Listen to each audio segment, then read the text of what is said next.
Hi students, class 12 chemistry state board கான unit 3 P block elements 2 கான important 2 mark 3 mark and 5 mark questions பார்க்கலாம். We can start with 2 mark questions.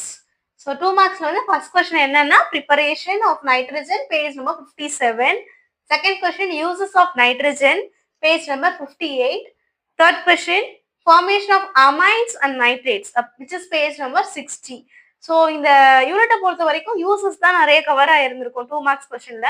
கண்டிப்பா இந்த யூசஸ்ல ஏதாவது ஒரு uses வந்து நம்ம கொஸ்டின் பேப்பர்ல இருக்கும். So that's why we have given uses. Okay, so யூசஸ்ல கொடுத்துருக்க எல்லா கொஸ்டின்ஸுமே நல்லா பார்த்துக்கோங்க. ப்ரீவியஸ் யூனிட்க்கும் யூசஸ் கொடுத்துருந்துருப்போம். ஸோ கண்டிப்பா இந்த யூசஸ்ல இருந்து ஏதாவது ஒரு 1 or 2 கொஸ்டின்ஸ் வரதுக்கு சான்சஸ் இருக்கு. ஓகே, ஸோ இப்போ uses of nitric acid which is page number 63. Fifth question uses of phosphorus page number 68. Sixth question reducing property of phosphine page number 69. Seventh question uses of phosphine page number 70. Eighth question uses of phosphorus pentachloride which is page number 71. Ninth question uses of oxygen page number 75. 10th question properties of sulfur dioxide page number 76. 11th question uses of sulfur dioxide. 11th question uses of sulfur dioxide page number 77. 12th question uses of sulfuric acid page number 79.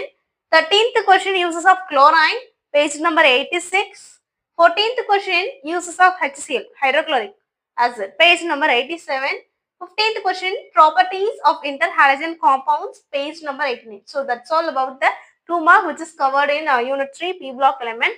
இந்த 2 mark கொஸ்டின்ல இருக்க uses questions மட்டும் ரொம்ப நல்லா படிச்சுக்கோங்க. கண்டிப்பா ஏதாவது ஒரு கொஸ்டின் வரதுக்கு நிறைய சான்சஸ் இருக்கு.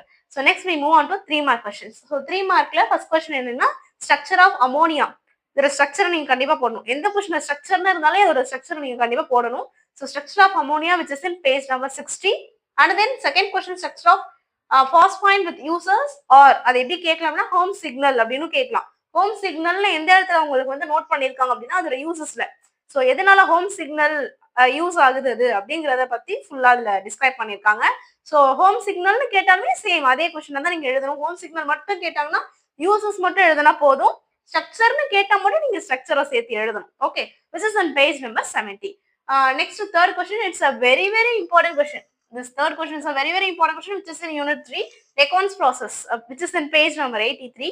Then we move on to fourth question structure of interhalogen compounds page number 90 ல இருக்குது அது. Okay, so that's all about the 3 mark questions which is in this chapter. மொத்தம் 4 questions இருக்குது. So அதை நல்லா படிச்சுக்கோங்க. கண்டிப்பா ஒரு question வரதுக்கு சான்ஸ் இருக்கு. Then we move on to 5 mark questions. Okay, so first question allotropic forms of phosphorus which is in page number 67. Then second question contact process. So contact process ரொம்ப சின்னதா தான் இருக்கும் அந்த question. பட் ஆனா இது 5 mark or 3 markல வரதுக்கு chances இருக்கு.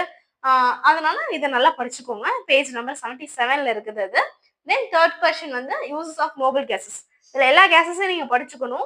So maybe Nobel கேசஸ்ன்னு கேட்டா அதுல இருக்க எல்லாத்தையுமே நீங்க எழுதணும். ஏதாவது ஒண்ணு மட்டும் கேட்டாங்கன்னா மேபி 3 மார்க்லயே இல்ல 2 மார்க்லயே அதையும் கேட்கறதுக்கு சான்ஸ் இருக்கு. ஸோ இது maybe comes in 3 marks or in 5 marks uses of noble gases which is in page number 93. So that's all about the important questions which is in unit 3. Okay, so இது மட்டும் தான் important question நம்ம கொடுத்துருக்கோம். இது நல்லா படிச்சீங்கனாலே போதும், நிறைய marks score பண்ணலாம். ஓகே ஸ்டூடெண்ட்ஸ், நல்லா படிங்க, நிறைய மார்க்ஸ் ஸ்கோர் பண்ண முடியும். தேங்க்யூ.